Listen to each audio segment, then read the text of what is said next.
de la mañana y 38 minutos. En medio de las tensiones crecientes entre el oficialismo y la oposición en el Congreso por el presupuesto de la Nación para el año entrante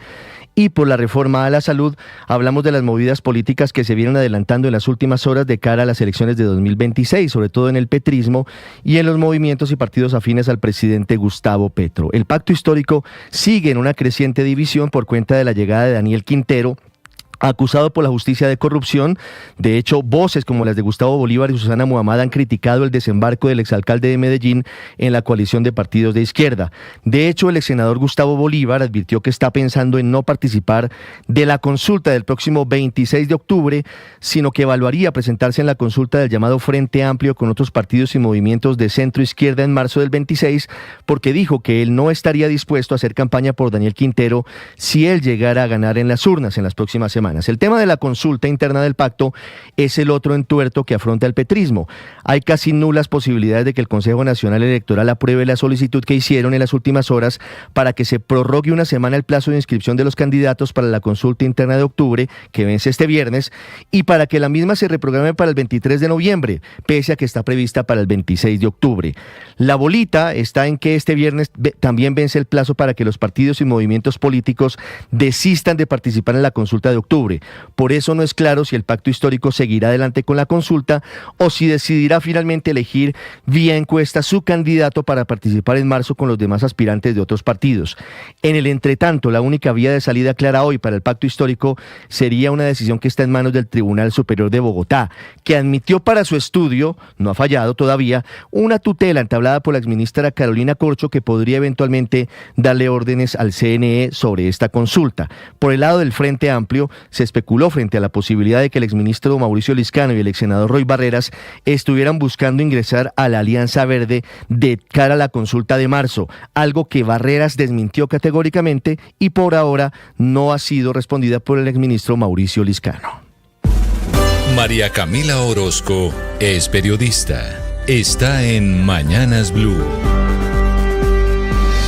Ya son las 6:40 de la mañana con un reversazo enorme. La denuncia de la fiscal que investiga a Nicolás Petro ya tiene respuesta. La respuesta es de Luz Adriana Camargo, que es la jefe de la fiscalía, y llega sin un solo reproche o reparo al ataque del presidente Gustavo Petro, que cuestionó la independencia y le acusó a esa fiscal, a la fiscal Lucy Laborde, de estar subordinada al deseo político de Victoria Dávila y al deseo de venganza de la oposición. La respuesta tiene 5 páginas y aunque explica que la asignación de una fiscal de apoyo se hace cotidianamente en asuntos donde se requiere brindar a los titulares una ayuda para mejorar el desempeño de sus labores, en ningún punto cuestiona justamente eso, el desempeño de la fiscal en las investigaciones que se adelantan en contra del hijo del presidente Gustavo Petro. Para la fiscal general no se puede entender la decisión como una intromisión,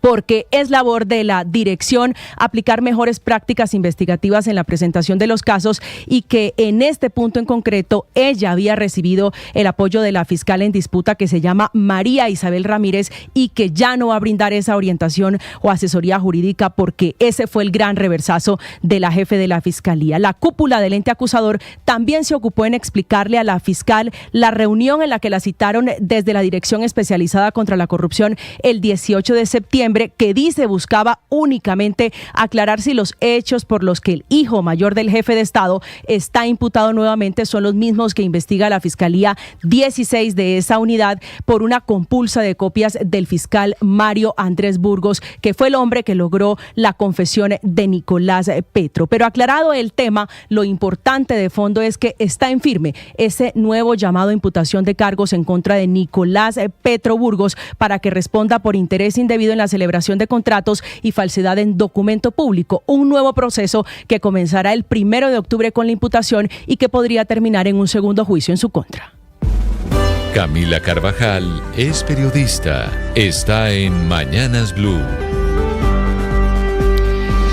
Ya son las 6 de la mañana, 42 minutos, y las deudas de las EPS con las clínicas y los hospitales del país llegó a 24 billones de pesos, creció 2.8 billones en apenas los primeros 6 meses de este año. Y ojo, porque el caso de Nueva EPS merece atención especial. Se va a llevar por delante todo el sistema de salud. Es que la EPS más importante de más afiliados en Colombia tiene una deuda que creció 1.7 billones. Es la entidad que más debe. En total, 6.6 billones de pesos. En las últimas horas, la Asociación Colombiana de Clínicas y Hospitales publicó el informe número 54 de las deudas de las EPS con 227 instituciones de salud, esto con corte a junio de este año. De los 24 billones de pesos de deudas, las 11 EPS intervenidas por el gobierno deben 12.8 billones de pesos. Lo más grave es que la mitad de las clínicas siguen esperando que les paguen lo que les deben EPS intervenidas. En el informe está incluida como una EPS intervenida Nueva Sanitas, que ya fue devuelta, pero que en el momento del estudio seguía manejada por el gobierno. Un gobierno que hoy administra la plata, pero el grave problema sigue siendo la situación financiera. Es que una deuda que crece 18% no permite que se sostengan las clínicas, los hospitales y por ende la atención de los pacientes. Del total, el 56% de la deuda es una cartera en mora de más de 60 días. ¿Qué negocio funciona con semejante cartera? Empeorando el panorama con que nadie responda por unas deudas que dejaron aquellas EPS y actores del sistema que han sido liquidados y que se fueron sin pagar, que es el caso, por ejemplo, del Fosiga o incluso de Medimás. Y entonces, ¿de dónde más plata? Pues aquí las deudas están en el régimen contributivo, en el subsidiado, pero también deuda del Estado, de las Secretarías de Salud, de la ADRES y del extinto Fosiga. Por último, quienes más deben también son aseguradoras por atenciones prestadas al Fosiga,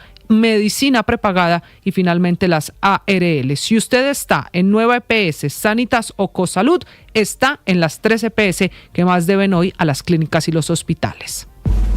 Paola Ochoa es periodista. Está en Mañanas Blue. 6 de la mañana, 44 minutos. Sin plata, sin caja, con el presupuesto enredado y fuera de todo, con la apremiante necesidad de solucionar los problemas